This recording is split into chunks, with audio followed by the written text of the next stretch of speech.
ಕುಷ್ಟಗಿಯಲ್ಲಿ ಜರುಗಿದ ಕಾಂಗ್ರೆಸ್ ಪಕ್ಷದ ಸಮಾಲೋಚನಾ ಸಭೆಯಲ್ಲಿ ಕೊಪ್ಪಳ ಮತಕ್ಷೇತ್ರದ ಸಂಸದ ರಾಜಶೇಖರ್ ಹಿಟ್ನಾಳ್ ಮಾತನಾಡಿ, ಕುಷ್ಟಗಿಯಿಂದ ಬೆಂಗಳೂರಿಗೆ ರೈಲ್ವೆ ಬಿಡಲು ಗುಂತಕಲ್ ಮೇಲೆ ಟ್ರಾಫಿಕ್ ಜಾಸ್ತಿ ಇದ್ದು ಹೊಸಪೇಟೆ ಹಾಗೂ ಹುಬ್ಬಳ್ಳಿಯ ಮುಖಾಂತರ ಬೆಂಗಳೂರಿಗೆ ಹೋಗಬೇಕೆಂದು ಪ್ರಯಾಣಿಕರಿಗೆ ಕಿವಿ ಮಾತು ಹೇಳಿದರು.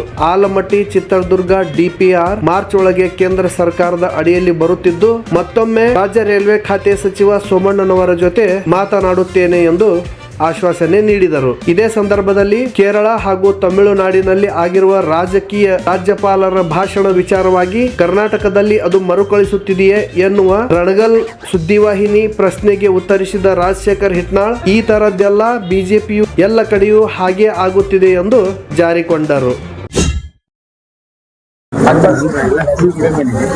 ಸರ್, ಸಂಸದರಾಗಿ 2 ವರ್ಷ ಆಗಕ್ಕೆ ಬಂತು. ಕುಷ್ಟಗಿ ತಾಲೂಕಿನ ರೈಲ್ವೆ ಹೋರಾಟಗಾರರು ಇವತ್ತೇನು ಹೋರಾಟ ಮಾಡಾಕತ್ತಾರಲ್ಲ, ಆ ಒಂದು ಇಂಪ್ಯಾಕ್ಟ್ ದಿಂದ ಹುಬ್ಬಳ್ಳಿ ತನ ರೈಲ್ವೆ ಓಡಾಕತ್ತೈತಿ.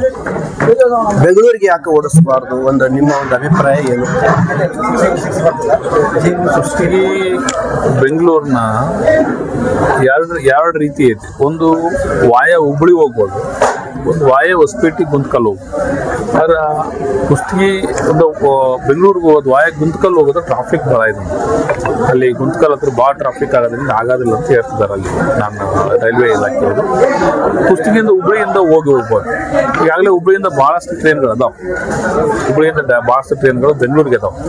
ಹಂಗಾಗಿ ಅವ್ರೇನು ಹೇಳ್ತಿದಾರ, ನಾವು ಈಗೆಲ್ಲ ಕುಷ್ಟಗಿಯಿಂದ ಹುಬ್ಬಳ್ಳಿ ಬಂದು ಹುಬ್ಬಳ್ಳಿಯಿಂದ ಹೋಗ್ಬೋದು ಅನ್ನೋ ಮಾತನ್ನು ಹೇಳ್ತಿದಾರೆ. ನೇರವಾಗಿ ಒಂದು ಟ್ರೈನ್ ನನಗೆ ಮೊನ್ನೆ ಹೇಳಿದ ಪ್ರಕಾರ ಹೊಸಪೇಟೆಗೆ ಬರುತ್ತೆ, ಯಶವಂತಪುರ ಟ್ರೈನ್ ಹೊಸಪೇಟೆಗೆ ಬರುತ್ತೆ.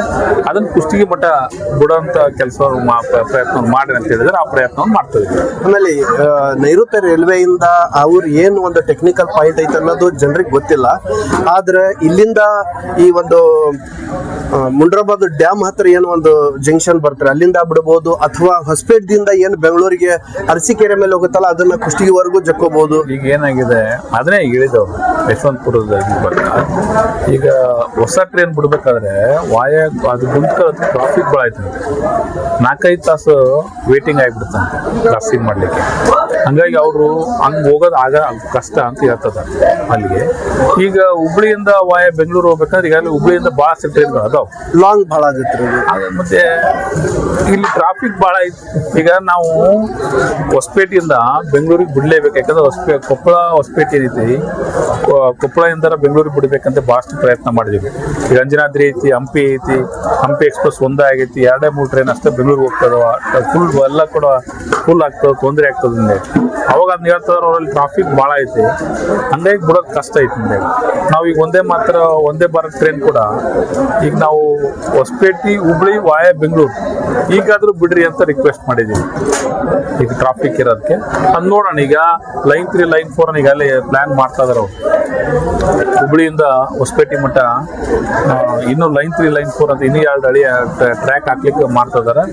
ಮುಂದಿನ ದಿನಗಳಲ್ಲಿ ಅದನ್ನ ಚರ್ಚೆ ಮಾಡಿಬಿಟ್ಟು ಇಲಾಖೆಯವ್ರ ಜೊತೆ ಏನ್ ಸಾಧ್ಯತೆ ಮಾಡೋಂತ. ಇನ್ನು ಎರಡನೇದು, ಕುಷ್ಟಗಿಯಿಂದ ಹುಬ್ಬಳ್ಳಿವರೆಗೂ ಒಂದು ಡೆಮೋ ರೈಲ್ ಬಿಡಬಹುದಲ್ಲ, ಸೈಡ್ ಹೆಚ್ಚುವರಿ ಅಂದ್ರೆ ಬೆಳಿಗ್ಗೆ 7 ಗಂಟೆಗೆ ಇಲ್ಲಿಂದ ಹೋಗಿ ರಾತ್ರಿ 10 ಗಂಟೆಗೆ ಬರುತ್ತೆ. ಇನ್ನ ಬಿಟ್ವೀನ್ ನಡಬರ್ಕ ಏನಾಗಿದೆ, ನಮ್ದು ಗದಗ ವಾಡಿ ನಮ್ದು ಇದೊಂದು ಸ್ವಲ್ಪ ಉಳ್ಕೊಂಡಿದೆ. ವಾಡಿನೂ ಕೂಡ ಕಂಪ್ಲೀಟ್ ಆಗಿಲ್ಲ ಕೆಲಸ. ಯಾಕೆ ನಡೆದಿದೆ, ಈಗ ಟೆಂಡರ್ ಆಗಿದೆ ಅದು ಕಾಮಗಾರಿ. ಇನ್ನೊಂದು 120 ಕಿಲೋಮೀಟರ್ ಉಳ್ದೈತಿ. ಬಹಳ ನೆನಗುದಿಗೆ ಬಿದ್ದಿಲ್ಲ. ಈಗ ಟೆಂಡರ್ ಆಗೈತೆ ಅದು. ಇನ್ನೊಂದು 2 ವರ್ಷ 3 ವರ್ಷ ಅದಾದ್ರೆ ಸಾಕಷ್ಟು ಟ್ರೈನ್ಗಳು ಹಿಂಗೆ ಹೋಗ್ತಾವ. ಈ ರೂಟಲ್ಲಿ ಗೋವಾ, ಹುಬ್ಬಳ್ಳಿ, ಹೈದ್ರಾಬಾದ್ ಹಿಂಗೆ ಹೋಗ್ಲಿಕ್ಕೆ ಅನುಕೂಲ ಆಗುತ್ತೆ. ಸ್ವಲ್ಪ ದಿವಸದಲ್ಲಿ ಕಂಪ್ಲೀಟ್ ಆಗುತ್ತೆ. ಇನ್ನೊಂದು 2-3 ವರ್ಷ ಕಂಪ್ಲೀಟ್ ಆಗೋ ಮಟ್ಟ ಸ್ವಲ್ಪ ಕಷ್ಟ. ಅದಾದ್ಮೇಲೆ ಮತ್ತೆ ಸಾಕಷ್ಟು ಟ್ರೈನ್ಗಳು ಈ ರೂಟಲ್ಲಿ ಹೋಗ್ತಾವೆ. ಮೊನ್ನೆ ಸೋಮಣ್ಣ ಅವರು DPR ಮಾರ್ಚ್ ಒಳಗೆ ರೆಡಿ ಆಗುತ್ತ ಅಂತ ಹೇಳಿದ್ದಾರೆ. ಆಲ್ಮಟ್ಟಿ ಟು ಹೊಸಪೇಟೆ ಇದಕ್ಕೆ ಮಾಡ್ತದೆ. ಏನಂತೀರಿ? ಹೇಳಿದ್ವಿ DPR ರೆಡಿ ಆಗಿದೆ. DPR ರೆಡಿ ಆಗುತ್ತೆ. DPR ಅಂತಂದ್ರೆ ಕಣ್ಣು ವರ್ಷ ತಂತ್ರ ಆಗಬಾರ್ದು, ಜನರಿಗೆ ಸತ್ಯಾಸತ್ಯತೆ ಏನಾಗಿದೆ ರೈಲ್ವೆ ಇಲಾಖೆಯಲ್ಲಿ ನಮ್ಮ ಬಾಗಲಕೋಟೆ ಗಂಗಾವತಿ ಧರು ಬಿಸಿ. ಈಗಾಗಲೇ DPR ಹೋಗ್ಬಿಟ್ಟು ಎಲ್ಲ ಅಲೈನ್ಮೆಂಟ್ ಸರ್ವೆ ಎಲ್ಲ ಹೋಗ್ಬಿಟ್ಟಿದೆ. Last financial survey, revenue survey ಬರ್ತಲ್ಲ, ಅದರಲ್ಲಿ ರೆವೆನ್ಯೂ ಕಲೆಕ್ಟ್ ಆಗುತ್ತಾ ಇಲ್ಲ ಅಂತ ರೈಲ್ವೆ ಇಲಾಖೆಯವರು ಅದನ್ನ ಸರ್ವೆ ಮಾಡ್ತಿದ್ರೆ ಅದರಲ್ಲಿ ಸ್ವಲ್ಪ ಹಿಂಜರಿಕೆ ಆಗ್ತಾ ಇದೆ. ಅದು ನಾನು ಮೊನ್ನೆ ಕೂಡ ಸೋಮಣ್ಣ ಅವ್ರಿಗೆ ಮಾತಾಡಿದ್ದೀನಿ, ಅವು ಎರಡು ಕ್ಲಿಯರ್ ಮಾಡ್ಕೊಡ್ಬೇಕಂತೇಳಿ ಮಾಡಿಸ್ಕೊಡ್ತೀನಿ ನಮ್ಮ ಮಾತನ್ನ ಹೇಳಿದ್ರೆ ನೋಡ್ತೀವಿ, ಪ್ರಯತ್ನ ಮಾಡ್ತೀವಿ. ಅದಾದ್ಮೇಲೆ ನಮ್ದು ಆಲ್ಮಟ್ಟಿ ಟು ಚಿತ್ರದುರ್ಗ ಅದು ಒಂದಿದೆ, ಅದನ್ನು ಕೂಡ ಆಗ್ಬೇಕಾಗಿದೆ. ಸರ್, ಆಲ್ಮಟ್ಟಿ ಚಿತ್ರದುರ್ಗ ರೈಲ್ವೆ ಮಾರ್ಗ ಏನಾದ್ರು ಪೂರ್ಣ ಆದ್ರೆ ಕನ್ಯಾಕುಮಾರಿ ಟು ಕಾಶ್ಮೀರವರೆಗೂ ಒಂದು ಕಾರಿಡಾರ್ ತರ ಆಗ್ಬೋದು ಅನ್ನೋದು ಜನರ ಒಂದು ಖುಷಿಯ ವಿಚಾರ. ಅದ್ರ ಬಗ್ಗೆ ನಾನು ಡೀಟೇಲ್ ಮಾಹಿತಿ ತಗೊಂಡು ಹೇಳ್ತೀನಿ. ಧನ್ಯವಾದ. ಸರ್, ಇವತ್ತು ರಾಜ್ಯಪಾಲರು ಅರ್ಜುನ್ ಭಾಷಣ ರಾಜ್ಯಪಾಲರು ನಡೆ ಅದು ಅಸಂವಿಧಾನಿಕ ಅನ್ಸುತ್ತೆ. ರಾಜ್ಯಪಾಲರು ಇವತ್ತು ರಾಜ್ಯ ಕ್ಯಾಬಿನೆಟ್ ನಲ್ಲಿ ತೀರ್ಮಾನ ಮಾಡಿ ರಾಜ್ಯದ ಯೋಜನೆಗಳು, ರಾಜ್ಯದಲ್ಲಿ ಮುಂದೆ ಬರ್ತಕ್ಕಂಥ ಕಾಮಗಾರಿಗಳು, ಕೇಂದ್ರ ಸರ್ಕಾರ ಏನ್ ಕೊಟ್ಟಿದೆ ಅನ್ನೋದನ್ನ ರಾಜ್ಯಕ್ಕೆ ರಾಜ್ಯಪಾಲರ ಭಾಷಣದಲ್ಲಿ ತಿಳಿಸುವಂತ ಕೆಲಸವನ್ನು ಮಾಡ್ತಾರೆ. ಆದ್ರೆ ರಾಜ್ಯಪಾಲರನ್ನು ಓದಕ್ಕೆ ತಯಾರಿಲ್ಲ ಅಂದ್ರೆ ಇದೆಲ್ಲೋ ಒಂಥರ ರಾಜಕೀಯ ಮಾಡಿದಂಗೆ, ಬಿಜೆಪಿ ಅವ್ರ ಮಾತು ಕಟ್ಟಿಬದ್ಧ ಆಗಿ ಅವರು ನಡ್ಕಂತಿದ್ದಾರೆ ಅಂತ ಅನ್ಸುತ್ತೆ. ಅದು ಅಷ್ಟು ಸರಿ ಅಲ್ಲ. ಮುಂದೆ ಪಕ್ಷ ಅದಕ್ಕೆ ಹೋರಾಟ ಮಾಡ್ತಾರೆ. ಕೇರಳ ಮತ್ತು ತಮಿಳುನಾಡು ಒಳಗೆ ಏನು ಆಗಕತ್ತೈತಿ ಅದು ಇಲ್ಲಿ ತಾನೇ ಆಗಕತ್ತೈತಿ ಅನ್ನೋದೇನೇನಾದ್ರು ಎಲ್ಲ ಕಡೆ ಇದೇ ಕೆಲಸನೇ ಮಾಡ್ತಾರೆ.